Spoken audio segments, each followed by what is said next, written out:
River Bottom Pine Flooring. What we're going to do right here, I'm going to show you how to strap wood. This is our reclaimed 5-inch. We're going to take one long one.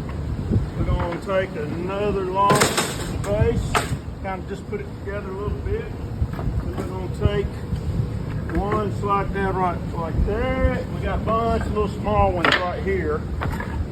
We're just going to line them up. No special order. All we're doing is we already lined them up in order here to do our count. Now we're just gonna put them loosely together. Doing 3 of course. Then come up with another long one. Just kind of just get them together a little bit and then bam.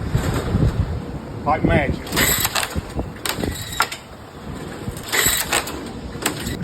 This is just redneck way here.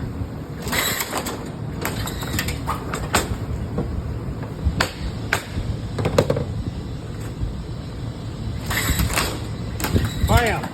That's a wrap.